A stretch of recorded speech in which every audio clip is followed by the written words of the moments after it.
Yeah on பண்ணிட்டா வாங்க உட்காருங்க வந்து உட்காருங்க வாங்க.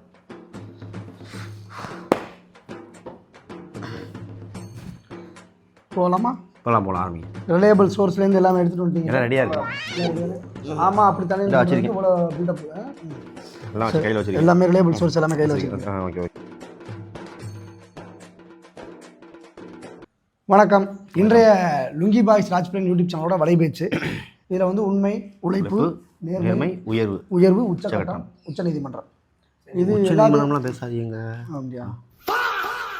அதில் வந்து இப்போ ஜெயம் ரவி டைரக்ஷன் பண்ணுறாரு. சாரி, அவரை வந்து ஜெயம் ரவின்னு சொல்லக்கூடாது அப்படிங்கிறத சொல்லியிருக்காரு. ஸோ நீங்கள் அவர்கிட்ட ஒரு தடவை மன்னிப்பு கேட்டோம். மன்னிச்சுக்கோங்க சார். யாரா இவனுங்க எங்கிருந்தா வந்துக்கிறானுங்க? ஸோ இன்னைக்கு நம்ம என்ன பேச வந்திருக்கோம் அப்படின்னு பார்த்தீங்கன்னா, ஒரு நிமிஷம் சத்து ஆயிருந்துட்டு வந்துடுறாருங்க. பேசிட்டுங்க. அவர் இப்போ முக்கியமான விஷயத்துக்கு போகிறதுக்கார அவர் ஆயிருக்கலாம் போல. அவருக்கு முக்கியமான கால் வந்திருக்கு. ஒரு கோலிவுட் இண்டஸ்ட்ரியில் ஒரு பெரிய டைரக்டர், உச்சபட்சத்திலமாக இருக்கிறவர், உச்சத்தில் இருக்கிறவர் கால் பண்ணி அவரோட சில நிஜமாவே ஆயிருக்கு இல்லைங்க அவர் ஒரு உச்ச நட்சத்திரம் கால் பண்ணியிருக்காப்புல. இந்த கதைக்கெல்லாம் எதனுடைய அடிப்படையிலேருந்து வருது அப்படின்னு பார்த்தீங்கன்னா, நீங்கள் வந்து இம்சை அரசன் 23ஆம் புலிகேசி படம் வந்து நீங்கள் பார்த்துருக்கீங்க. இது நான் அவர்கிட்ட கேட்கும்போது எனக்கே சாக்கு. இம்சை அரசனா? ஆமாம், சொல்கிறேன் சொன்னால் தான் உங்களுக்கு புரியும். இம்சை அரசன் படம் அப்படின்ற என்ன இம்சை அரசன் படம் அப்படின்னு கேட்குறேன். நீங்கள் இம்சை அரசன் படத்தில் பார்த்துருப்பீங்க, நம்ம வடிவேலு சாருக்கு வந்து ஒரு குழந்தை ஒன்று பிறக்கும். அந்த குழந்தை கூட எல்லாரையும் அரைஞ்சா வந்து சிரிப்பாங்க. அந்த சீன் நீங்கள் கண்டிப்பாக பார்த்துருப்பீங்க. பார்த்துருக்கீங்க? அந்த சீனில் வர அரசன் யாருன்னா அதுதான் நம்ம வந்து சிம்பு. இல்லை அரசன் தான், அதுதான் அரசன். அந்த அறையிற குழந்தை தான் வடிவேல வருவார் படப்படி. இப்போ நம்ம எல்லாருக்குமே தெரியும், அப்டேட்லாம் வந்துருச்சு. STR 49 வட சென்னை அது யூனிவர்ஸ். அது வந்து என்ன கதைனா, அதில் தனுஷ் இருக்கா, அப்படி வடசனை பார்த்துருக்கீங்கல்ல, பார்த்துருக்கீங்க. அதில் தனுஷ் ஐஸ்வர்ராஜேஷ் இருக்காங்கல்ல, அவங்களோட மகனாக பிறக்க தான் சிம்புவான். இதை நம்ம நேரில் எக்ஸ்க்ளூசிவாக சொல்கிறேன். ஓப்பனிங் சாங் சிம்பு சார் வந்து போட்டில் இருந்து கீழே இறங்குறாப்புல, அங்கிட்டு தனுஷ் சார் நிற்கிறாப்புல. இப்போ நடந்து போகிறப்ப அரசன் வெளுத்துக்கட்டு அரசன் அப்படின்னு ஒரு பாட்டு. இது வந்து இந்த பாட்டை வந்து கம்போஸ் பண்ணி சார் வச்சுருந்ததா நான் பார்த்தேன். இட்லி கடை சம்பவம் வந்து பெரிய சம்பவமாக போயிட்டுருக்கு. இப்போ என்னென்னு கேட்டிங்கன்னா, அதில் அருண் விஜய் சார் வந்து வில்லனாக பண்ணிகிட்டு இருக்காரு. ஓகேவா? இதுக்கு இடையில் வந்து நம்ம சிவகார்த்திகேயன் சாருக்கும் தனுஷ் சாருக்கும் ஒரு ஃபைட்டு மாதிரியே வந்து இந்த ஃபேன்ஸ் வந்து கிரியேட் பண்ணிருக்காங்களா, இல்லை உண்மையிலே நடக்குதா அப்படின்னு நம்மளே கிரியேட் பண்ணி விட்றோமா? அதை நம்மளுக்கு காந்தாரா படம் உண்மையிலே பார்த்தீங்கன்னா சீரியஸாகவே சாப்டர் 1 வந்து சூப்பராக போயிட்டுருக்கு. எல்லாருமே படம் வந்து சூப்பராக இருக்குன்னு சொல்கிறாங்க. இதுக்கான முக்கிய காரணம் என்னென்னு பார்த்தீங்கன்னா, ரிஷப் செட்டி வந்து காந்தாரா பார்ட் எடுத்துகிட்டு அவருக்கு ஒரு சின்ன தயக்கம்.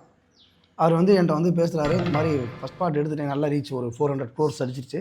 16 crores எடுத்தது எப்படி 400 crores போச்சுங்கிறது எனக்கே டவுட்டாக இருக்குது. அவ்வளோ ஒரு சந்தோஷமாக இருக்கேன் அப்படின்னு சொல்லி என்கிட்ட சொன்னார். இந்த சந்தோஷத்தை நீங்கள் அடுத்து என்ன பண்ண போகிறீங்க அப்படின்னா, அந்த 400 கோடியில் அந்த 16 crore மைனஸ் பண்ணிட்டு இந்த பணத்தை போனால் சினிமாவுக்கு யூஸ் பண்ணுவார் அப்படின்னு நினச்சேன். அப்படியே சொல்ல அவர் எக்ஸ்ட்ரா ஒரு 2 crore போட்டு 18 கோடியில் படம் எடுக்க போகிறேன் அப்படின்னாரு. எக்ஸ்ட்ரா 2 crore போட்டு நான் சொன்னேன், இல்லை வேணாம், 300 crore பண்ணுங்க ரிஷப் செட்டி அப்படின்னு நான் உறுதியாக நின்றேன். சிவகார்த்திகேயன் சார் அதில் கெஸ்ட் ரோல் பண்ணுறதா கேள்விப்பட்டேன். ஆமாம், இது என்னங்க புதுசாக? இது உண்மைதான் சார். நீங்கள் கேள்விப்படலையா? ஒரு சீனில் வந்து 3 இட்லி வாங்கிட்டு சட்னி கேட்குறாராம். சட்னி முடிஞ்சிட்டு தனுஷ் 2 ஃபைட் சீன் இருக்கு.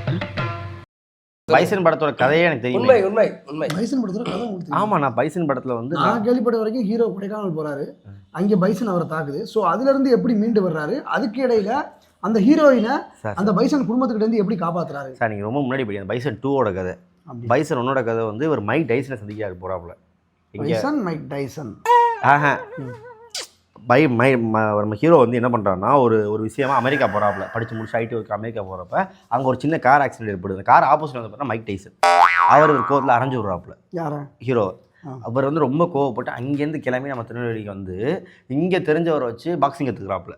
அவர் என்ன சொல்கிறாப்புல, நீ என்னோட மைசன் மாதிரி, நீ போய் அங்கே போய் டைசனை ஜெயிச்சுட்டு இங்கேருந்து கிளம்பி போகிறப்ப பைக்லேயே போகிறாப்புல பைசனாக மாற்றிடுறாங்க.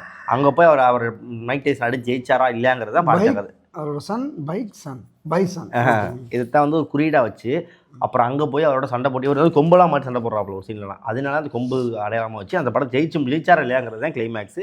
இதை வந்து நான் நேரடியாக பார்த்து இவர் சார் சொன்னது செகண்ட் பார்ட். அதுக்கப்புறம் அங்கே வந்து கொடைக்கானல் வந்து அப்புறம் வந்து பைசன் மோதி அது செகண்ட் பார்ட்டு. ஃபஸ்ட்டு பார்ட் நல்லா போய் உண்மை நம்பலாம். இது வந்து ரிலையபிள் சோர்ஸ் மூலியமா, இது எந்த விதத்துலையும் எங்கேயுமே பொய்யாவோ சின்ன சின்ன தப்பாவோ இருக்காது. நான் வந்து ஒரு சோர்ஸ் மூலியமா நான் பக்கத்துல இருந்து பார்த்தது. தனுஷ் சார் சொன்ன மாதிரி அவர் வந்து இப்போ தனுஷ் அவர் சொல்லிக்காப்ல 9 மணிக்கு படம் வந்துச்சுன்னா 8 மணிக்கு ரிவ்யூ போட்டுறாங்க. நம்மளை தான் சொல்றாரோ? டேய் நம்ம சும்மா தான் பேசக்கூடாது. நம்ம தான் நம்ம டேரெக்டாக தான் இப்போ படம் தனுஷ் சார் ஆஃபீஸுக்கு போகிறோம், தனுஷ் சார்கிட்ட பேசுகிறோம். பேசும்போது இட்லி கடை கதையவே நம்மகிட்ட சொல்லிடுறாரு. நம்ம வந்து இங்கே சொல்லிக்கிட்டே இருக்கோம். மலையாள படங்கள் சூப்பராக இருக்குங்கிறீங்க. மின்னல் முரளி செமையாக இருக்குங்க. ஓகே, மின்னல் முரளி செமையாக இருக்குங்க. ஏன் அது மாதிரி படம் உங்களுக்கு இங்கே இல்லவே இல்லையா? இங்கே அந்த மின்னல் முரளி படத்தையே சக்திமான் எடுத்துக்காங்க. இங்கே இருக்கலையா வந்துச்சா இது படம்? சக்திமான் ரிலையபிள் சோர்ஸ் மூலமாகவும் கேட்கல. இந்த டேரக்டர் சக்திமான் சக்திமான் அதை ரீமேக் பண்ணுறாங்க. நம்ம இல்லையா, நம்ம கதைக்கலாம் கிடையாதுங்க. அது தமிழ்லாம் வந்துச்சு. நார்த் இந்தியா கதை. அது தமிழில் மாற்றினாங்க. புதிய டிவியில் தமிழில் மாற்றி போடுறதுங்க. அது நம்ம கதைக்கலாம் கிடையாது. அப்படி இருக்கும்போது நம்ம வந்து என்னையா பேசிக்கிட்டே மறந்துட்டேன். ஸோ இவர் அரசியல் வர்றது வந்து இன்னைக்கு எப்படி சொல்ல, ஒரு ட்ரெண்டிங்கில் போகக்கூடிய ஒரு விஷயமா சமூக வலைதளங்களில் ஃபேன்ஸ்கள் அடிச்சுக்கிற விஷயமா பண்ணுறாங்க. அண்ணன் வருவார்னு ஒரு பக்கம், இல்லை அது எப்படி கூட்டம் ஓட்டா மரம் ஒரு பக்கம் அப்படிங்கிறது போயிட்டு இருக்கு. நம்ம அதை பற்றியும் பேசணும். ஏன்னா நமக்கு அரசியல் ரீதியாகவும் நமக்கு வந்து தெரியும். எல்லா மேடைகளும் நம்ம இருப்போம். நம்ம முதல்வர் ஸ்டாலின் மேடையிலையும் நம்ம உட்காந்துருந்துருக்கோம். நம்ம அவர் போனதுக்கப்புறம் இந்த மேடை அதுக்கப்புறம் அந்த மேடையில் போடுறதுலப்பா அவர் இருக்கும்போது பேசிட்டு மேலே எல்லா மேடைகளும் நம்ம போயிட்டு வந்துட்டு இருக்கோம். ஸோ இந்த முறை யார் ஜெயிப்பா அப்படிங்கிறதே தெரியல. ஏன்னா ஸ்ட்ராங்கான 4-5 கட்சி 4வது அணி உருவாகுது. அது யாருன்னு அது அடுத்த வீடியோவில் சொல்கிறேன். கண்டிப்பாக அதை அடுத்த வீடியோவில் சொல்லுவாப்புல. ஸோ இந்த அரசியல் ரீதியான உங்களுக்கு தகவல்களையும் நாங்கள் வந்து சொல்லுவோம். எனக்கு தெரிஞ்சு 2026 யார் வருவா அப்படின்னு நீங்கள் என்ன கேட்டிங்கன்னா, அம்மா சத்தியமாக சொல்கிறேன், எனக்கு தெரியாது. ஸோ இது மாதிரி இந்த வேள்பாரி சம்மந்தமாக இன்னும் நிறையா பாரிஸ்லாம் இருக்குது. இது எல்லாத்தையும் சேர்த்து உங்களுக்கு ஒரு சின்ன பாக்ஸுக்குள்ளே பெட்டிக்கில் வச்சு உங்களுக்கெல்லாம் தெரியாத ஒரு விஷயத்த எங்களோட வடைபேச்சுங்கிற பெட்டிக்கில் வச்சு ஒரு சைஸாக வச்சு அதை நாங்கள் உருட்டி உங்ககிட்ட கொடுக்குறோம். இதில் உண்மை மட்டும்தான் இருக்குது. உழைப்பு இருக்குது, நேர்மை இருக்குது, நீதி இருக்குது, நியாயம் இருக்குது, உச்சக்கட்டம் இருக்குது, உச்சநீதிமன்றம் இருக்குது, சுப்ரீம் கோர்ட் வரைக்கும் இருக்குது. ஸோ இது எல்லாத்தையுமே நீங்கள் என்ன பண்ணணும்னா சப்போர்ட் பண்ண நம்ம வெங்கி பாய் சாட்சி சேனலை வந்து மறக்காமல் சப்ஸ்கிரைப் பண்ணுங்கள். இதுதான் உண்மை. இப்போ நான் சொல்கிறது என்னென்னா, உங்களுக்கு உடனுக்குடன் ஆண் குழந்தை ஆத்திரத்தை அடக்கலாம், மூத்திரத்தை அடக்க முடியாது. ஐயா உள்ள நாய் உங்களுக்கு